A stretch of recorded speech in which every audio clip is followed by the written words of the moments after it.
साथियों जय हिंद। आज का वीडियो समझने के पहले आप जानिए कि कैलेंडर क्या होता है। हम लोग कैलेंडर की बात करते हैं लेकिन कैलेंडर की थ्योरी नहीं जानते बहुत सारे लोग। कैलेंडर का मतलब है अंग्रेजी कैलेंडर को पहले आपको समझाते हैं। जैसे कि ये 2021 है और ये 0 है। 0 का मतलब है ये क्राइस्ट का जन्म और इसके बाद का after the death of Christ और इसके पहले का बिफोर द क्राइस्ट इरा होता है। तो जैसे कि 0 से हम 500, 1000, 1500, 2000 और 2021 पे आ चुके हैं। अगर आप उल्टी गिनती गिनिए तो आप 0 पे जब आते हैं तो वो क्राइस्ट का इरा होता है। ये अंग्रेजों ने बनाया कि ये अंग्रेजी कैलेंडर के हिसाब से 0 के इधर 2021 और उसका 0 के बाद उल्टी गिनती शुरू होती है। फिर यहां 500 आया, 1000 आया, 2000 आया, 3000 आया। ये कैलेंडर अंग्रेजों का कैलेंडर है।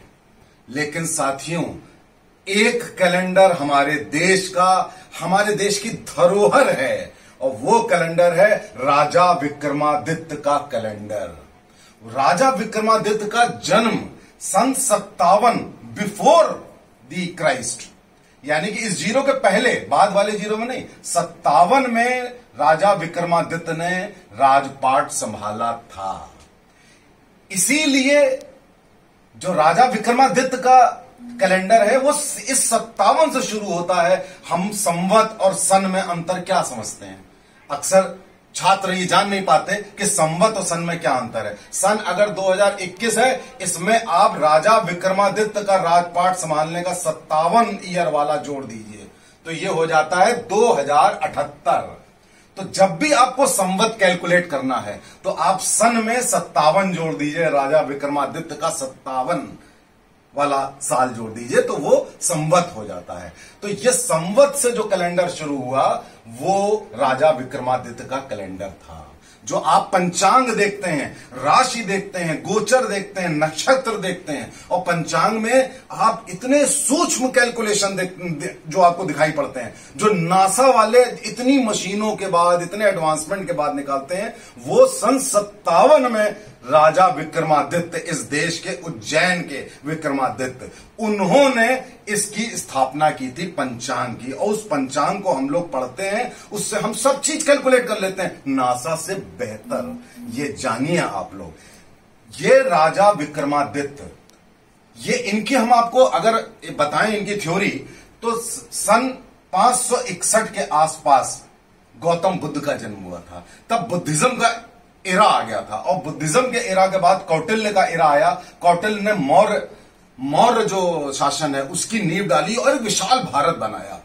लेकिन साथियों उसका एक डिसएडवांटेज था कि मौर्य का जो लगभग आखिरी किंग अशोक थे, महान अशोक, जिनकी आप अशोक की लाट देखते हैं भारत के संविधान और सब पे, उन्होंने बौद्ध धर्म का इतना प्रचार किया कि हमारा जो वर्षों से चला आ रहा था सनातन धर्म, देखिए ये लगभग महाभारत का एरा है 3200 के आसपास, और उसके भी पहले रामायण का एरा था, वो यहां तक आते आते लोग भूल गए। हमारे साहित्य लगभग खत्म हो गए, कहां गुमनाम हो गए मालूम नहीं।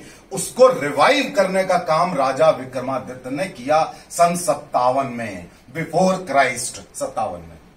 और आप देखिए कि वहां से सनातन धर्म का पुनः उदय हुआ और हिंदुत्व का शासन, प्रशासन या हिंदुत्व का सिक्का हमारे पूरे देश पे।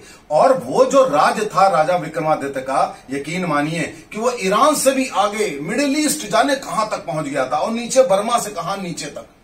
इतना विशाल काय साम्राज्य था, मौर्य डायनेस्टी से भी बड़ा साम्राज्य था राजा विक्रमादित्य का। और राजा विक्रमादित्य के 9 रत्न होते थे। आपने अकबर के सुने होंगे क्योंकि हमारे हिस्टोरियंस ने आक्रांताओं और लुटेरों का इतिहास पढ़ाया हमें। जो 9 रत्न होते थे आपको याद है? लॉर्ड धन्वंतरी, हमारे औषधि, हमारे डॉक्टर, हमारे आयुर्वेद के आचार्य लॉर्ड धन्वंतरी, कालिदास साहित्य के रत्न, ये सब 9 रत्नों में से थे राजा विक्रमादित्य के। और उनके एरा में भारत सोने की चिड़िया कहा जाता था। क्यों? क्योंकि उस समय स्वर्ण मुद्राएं राजा विक्रमादित्य स्वर्ण मुद्राएं इन्होंने चलाई थी भारत में। और उस समय भारत सोने की चिड़िया, इतना सोना था भारत में कि सोने की चिड़िया कहलाता था।